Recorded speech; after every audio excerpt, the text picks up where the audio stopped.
Production funding for Behind the Headlines is made possible in part by the WKNO Production Fund, the WKNO Endowment Fund, and by viewers like you. Thank you. The real estate market and the local economy tonight on Behind the Headlines.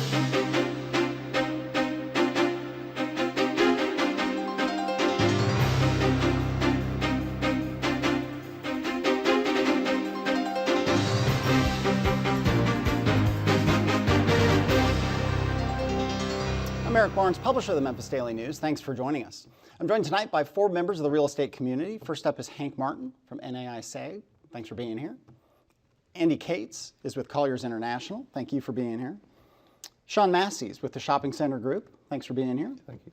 And Les Binkley is with Boyle Investment Company. So each of you guys have a little bit of overlap, but you cover the retail, multifamily. You cover retail. We're gonna have you talk about office and industrial too, and Andy, you focus on industrial.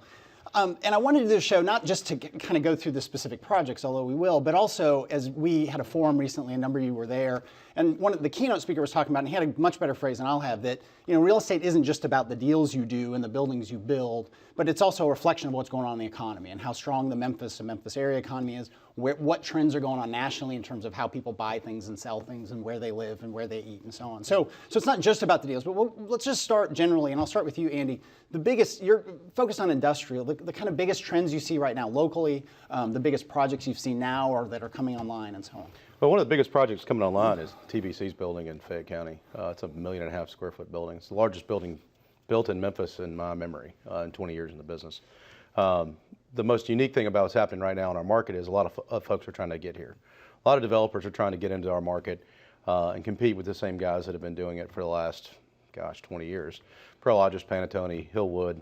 And these would be, just so people are not as familiar with this, I mean, much of this is logistics, distribution, that kind of thing, correct? I mean, that's when you're talking about a big building in Fayette County, it's really a big, boxy sort of building that's shipping and things coming in, things going out. It's a 36-foot clear building that one's full of tires. Yeah. The e-commerce boom is going to happen in Memphis. Target came here last year in 900,000 feet for an e-commerce facility. And several other folks are trying to figure out their footprint. Right. And Memphis works well for that with FedEx, obviously, and just being the time to get product out. And so when people hear about like Nike being a big employer here, it's not that they're making the shoes here, it's that huge distribution facility they've got in North Memphis. It's one that is one of 5 that they have here. Yeah. Okay. Just for people who aren't as familiar with how that works, when you talk about these big industrial buildings and what that is. So we'll come back to some of that. I just want to touch on, let's go to you, Hank. In terms of the office sector, probably the biggest one that's got the biggest headlines certainly is ServiceMaster moving downtown and all that. But and we'll talk a bunch about ServiceMaster, but that and what else is going on? Well, I mean, there's a lot going on. You've got the unique thing that you've got today that you didn't have a few years ago in the Memphis market was there was only one market. There was the East Memphis office market. The other markets were lagging far behind. You've got about 9 million square feet of space in the East Memphis market, and the market itself is only about 19 million square feet. So what's unique today that's different is ServiceMaster. ServiceMaster decided to go downtown in 300,000 square feet. They're going to have 3,000 employees, 1,200 of their own. But it's a huge impact on downtown and revitalizing not only downtown but an old retail facility that has been down there, did not do well at the time, would have probably done well now, but it's being repurposed for an office building. Same thing with Crosstown. Crosstown, of course, it falls over into a lot of the properties, multifamily, retail, and office. Right. But it was a 1.5 million square foot building built in 1920 something to 1965. Yeah. Like Andy said a minute ago, the largest building that's been built in recent history, and I've been in the business for 25 years. 1.1 million square feet of an industrial building today. That was a 1.5 million square foot industrial building in 1965. Right. Huge. Right. So to take a building like that and repurpose it with office, to take a building like the Bell's building and repurpose it, and the markets that are not our traditional markets. That's a huge part. Right, and we'll come back to a number of those projects and go a little bit deeper because you hit on a bunch of themes that I want to talk about. But let's focus on multifamily right now. That has been really strong coming out of the recession and the housing bust. There's a lot of talk about people, millennials particularly, don't want or can't qualify for a loan. Mm-hmm. The lending standards are different, at least they are for now.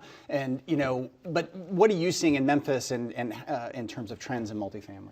Well, that's driven nationally by the home ownership rate getting down to about 63%. And a lot of that with some decent job growth and preferences to renting is driving all this multifamily activity, whether it's nationally or locally. So locally, we've had a spike in construction this year above our normal 1,700 units a year. We're right at 2,000. Don't think that's going to get too high, but it should subside.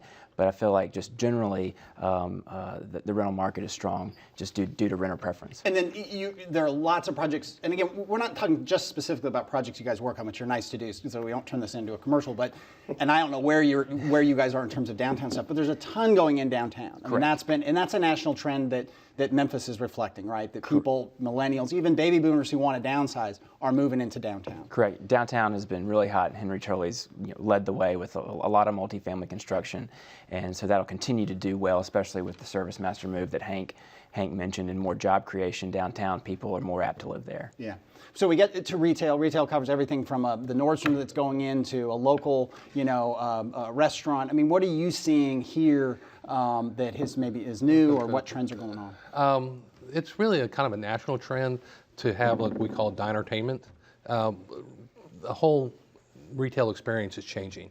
People are not shopping. They can shop online, go through e-commerce, but they want to go to bricks and mortar. And that bricks and mortar is growing, but it's changing the way. It's a lot more bowling alleys, trampoline parks, restaurants. The shopping center that we saw in 1965 is totally different today. That's what, like Hank was saying a little bit about Peabody Place. If it was set into downtown today, it'd probably be very successful, because that's what we're trying to build. They were ahead of their time, but they didn't have the residential population downtown. From big projects, we got IKEA that's getting ready to open in the early December with 330,000 square feet. We have Crosstown, which is only a very small portion of the building is dedicated to retail. It's 65,000 square feet. But it's an important part of it, Oh, right? it's the front door. People are going to live there. They're going to work there. It's the front door. It's an amenity to the building. Right. It's that urban village idea. It's the urban village of what takes. But the retail that's going into Crosstown is very much to support what type of offices went in there. They waited and held off on the retail to determine who was going to be in the building. Right. Then we can get retail that services that area, plus allow retail to grow organically around the neighborhood. So we talk about mixed use is partly what you're talking about. And so that, there's Highland Row, Highland Strip. I don't know who at the table is or isn't involved, but those kind of developments, I mean, do you think there'll be, part of what's interesting about that, or maybe different, and I'll look at you, is there's a whole dense kind of area of people being able to eat and maybe a little bit of shopping, live nearby. But that's different than this idea of kind of sprawling suburbs with sprawling, strip centers and so on, right? I mean, is that that's a trend nationally, and it's and it's happening here with Highland Row project, and it's downtown. Downtown in and of itself is a walkable neighborhood, and you can see it out in the suburbs, even with like Schilling Farms having more horizontal mixed use where people can still walk to services and live and work. So I think regardless of context, a kind of an urban concept is going to be prevalent moving forward. At the forum that we did, the seminar, and you brought up e-commerce, and it was Josh Pogue from Pogue McEwen, and is that right, Pogue McEwen? Pogue Lifestyle Center. Okay, Pogue Lifestyle Centers. And he talked about what was kind of fascinating to me and kind of hits everyone at the table, and everyone in Memphis as a big distribution center, that while e-commerce is huge, and Amazon, and then Apple, and then Walmart, and so on, that for some retailers, they've said, well, traditional retailers, I think he used Bloomingdale's as an example, they've closed stores thinking they would go all in on e-commerce, and actually not having that local presence then hurt their e-commerce business. That's a very big part of it. The e-commerce, despite it's growing exponentially, still accounts for less than 15% of total shopping. 15%. I mean, it'll grow to 20, but we're finding that even the e-commerce stores, Bonobos, Warby Parker, are all adding bricks and mortar stores. Amazon's going to add 200 grocery stores, Amazon grocery stores, bricks and mortar. It kind of goes together. You have that growth in e-commerce, but people want to touch stuff. They want to feel stuff. They still want that shopping experience. And that affects the industrial, because several of the topics talked about on the e-commerce, Five Below, Target, are adding these big gigantic warehouses as fulfillment centers. Right. And the stores become kind of the experience showcase for them. So you do have the Macy's and everybody who were closing stores saying, hey, wait a second, we're making a mistake. We need to have our customers come in. They're just going to be smaller stores. Right.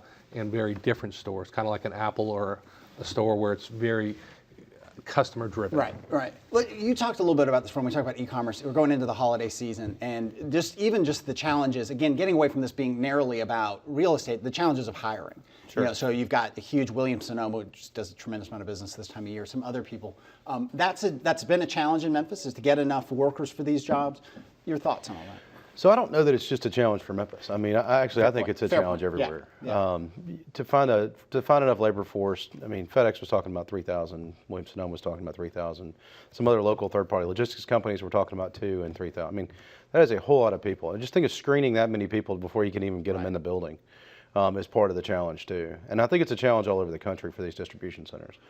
One thing that the Neil Golden, who was interesting to hear him talk at our forum. He represented ServiceMaster in the move downtown, and he talked. It was interesting to hear an outsider talk about it. And he talked. And we have a better article online, but I'll just kind of relay a couple of things he said. He said Memphis and Tennessee, Shelby County, the government delegation did this amazing job because everybody wanted ServiceMaster, and there was a lot of money and a lot of incentives, and they had. I mean, the word on the street was ServiceMaster was going to leave.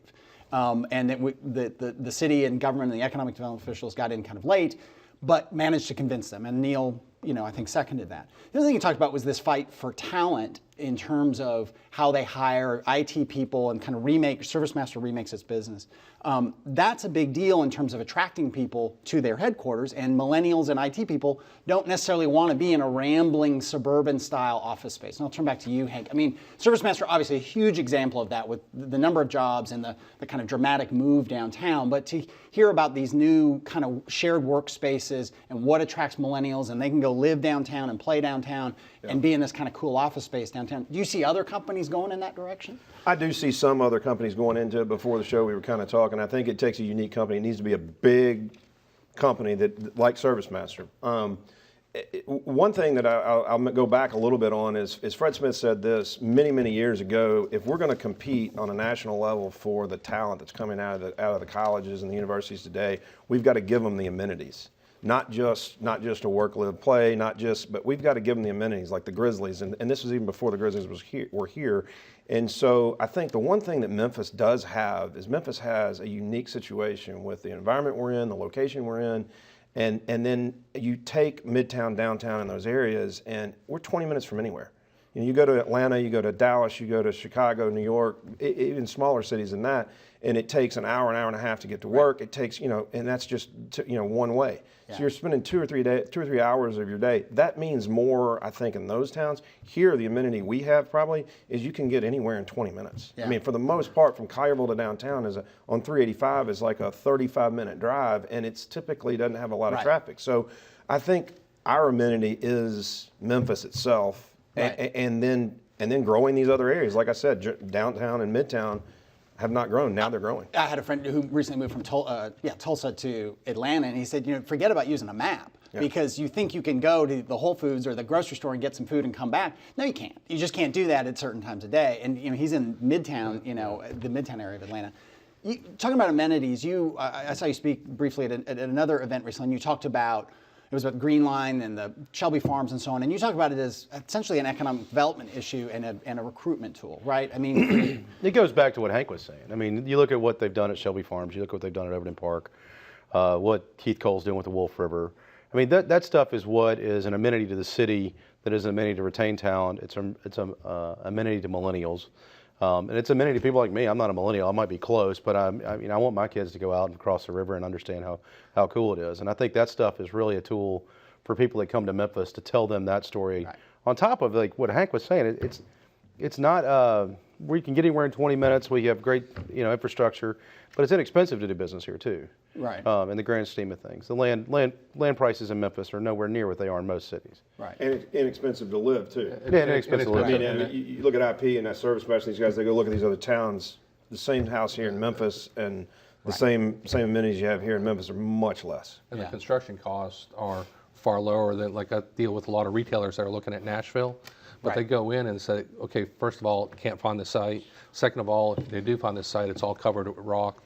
The cost of coming in, building their building, are a lot higher in those other cities where we're trying to tell them, say, hey, come to Memphis first. If you want to make entry into Tennessee, Memphis got abundant land, lower construction cost, and we have space available. Right. A peer of one of yours, and I won't say who it was, but I was having lunch with recently, and he said that they, and all of you guys do work outside of Memphis, or your companies have, affiliates and so on in other cities, that Nashville, I mean, you drive in Nashville, it's striking. I mean, the number of cranes that are up there, but the cost and the kind of fear of a bubble, because I think all of you would agree, real estate people don't know when to stop. I mean, they just don't know when to stop. And so Memphis is far from having a bubble. I'm sure there are a lot of people who would like to see it a little closer to a bubble.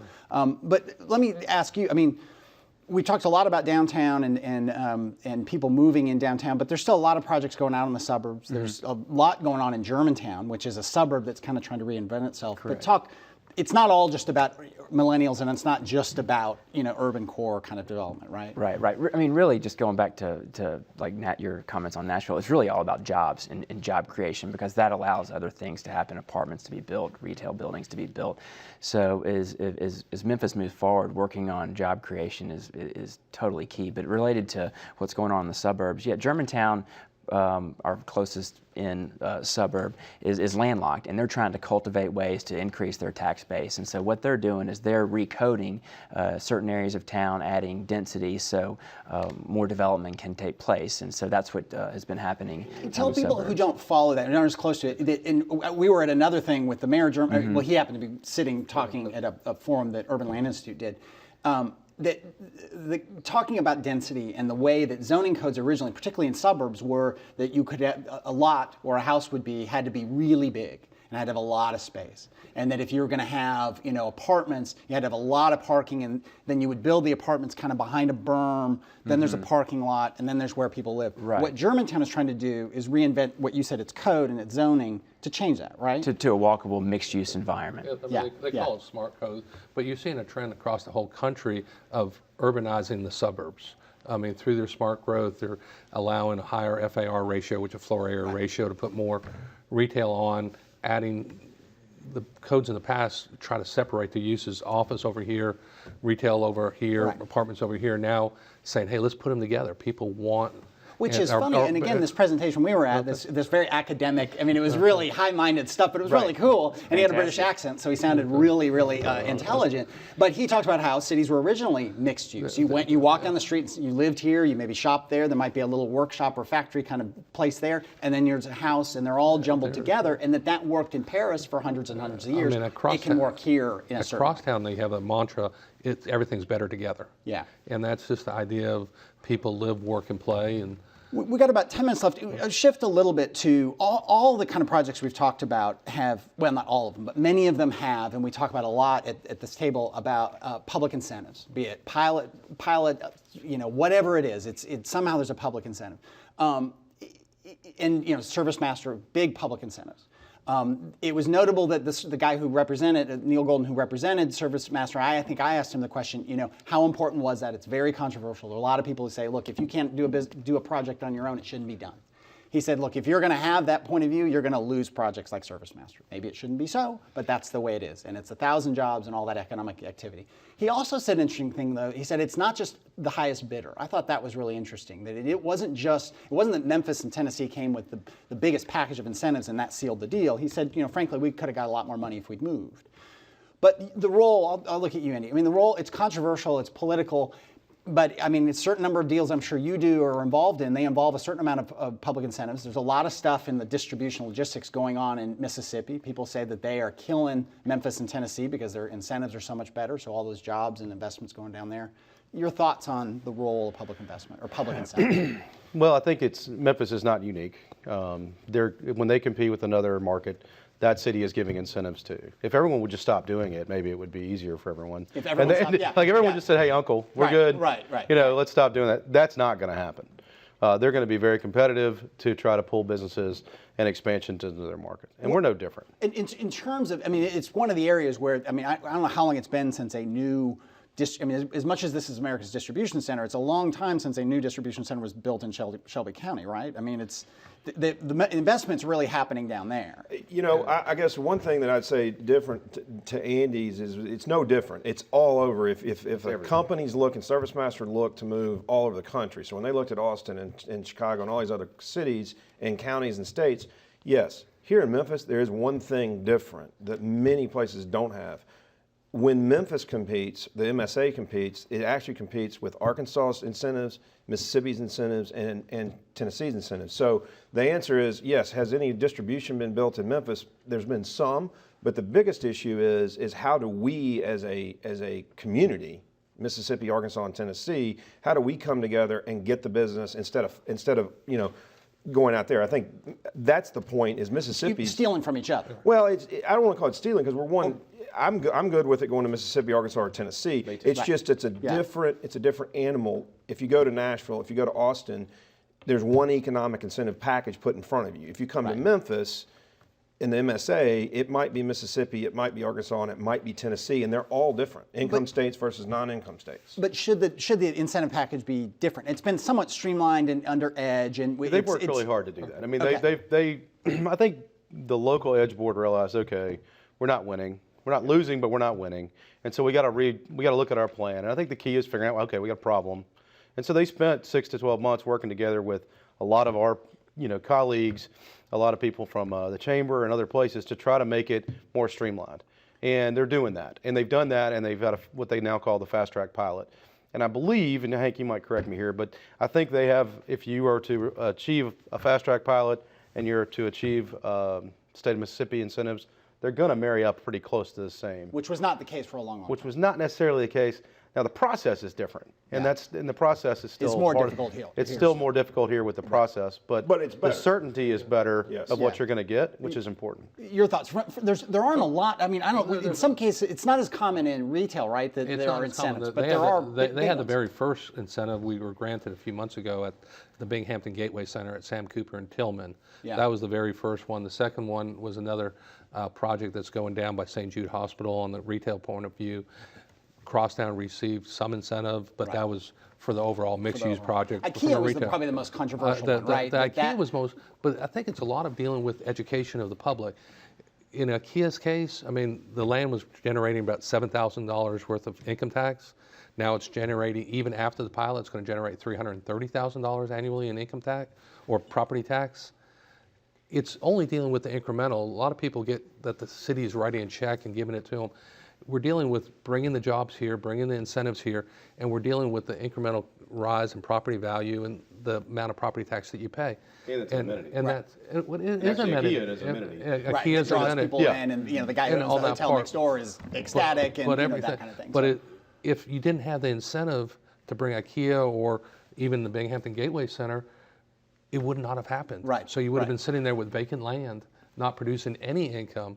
Right. And so it's there've been some incentives with multifamily, again, not quite as common as it is with the big industrial projects, but your thoughts on that, and then we're going to move to a different topic. But I think it's definitely been needed, and we've had them in downtown for a very long period of time, and now we're talking about Midtown in this 36-month trial period of incentives for and Midtown. potentially the first new multifamily in Midtown in years. a decade or something. I mean, 3 or 4 different projects that are either green lighted or possibly haven't. And hopefully those will move forward. All right, so we got 3 minutes left, and there was an election this week. I don't know if everyone saw that. And we're actually taping this on Wednesday, so everything's moving really quickly. But I do not want to break down the vote in Pennsylvania or any of that kind of pundit stuff, although I'm sure that all of you would like to. But there are, just at a high level, I mean, there are policies laid out. We're going to go into January. There's going to be kind of a supermajority at the federal level, and so a whole lot of business impact in terms of the policies.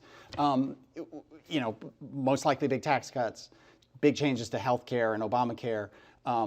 Trade policy that is kind of uncertain. I mean, what thoughts from, let's try to get as least political as possible. From a business point of view, what does it do? I mean, there's a lot of impact in terms of all these things that we're talking about. There's a lot of trade that comes through Memphis. There are 4 Class A, whatever they say, rail hubs, 5. Right.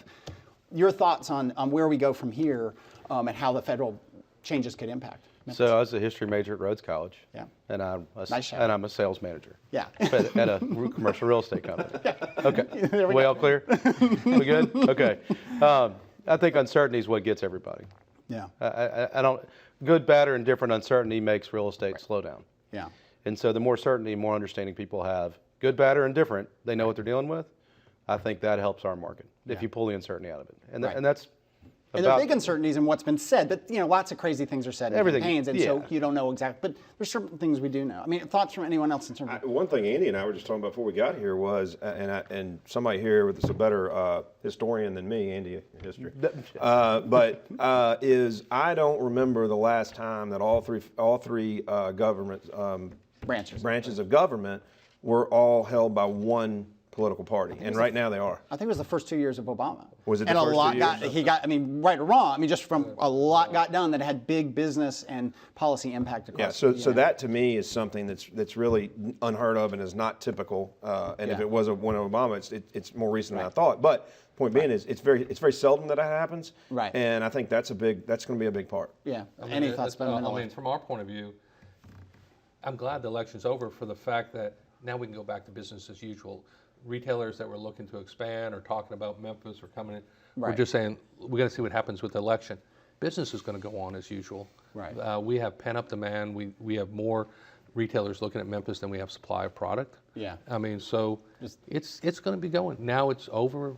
We know what we have. Okay. The uncertainty's gone. You got 5 seconds. No, You're good. Certainty is good. Certainty is good. Okay. Thank you all for being here. Thank you for joining us. Join us again next week.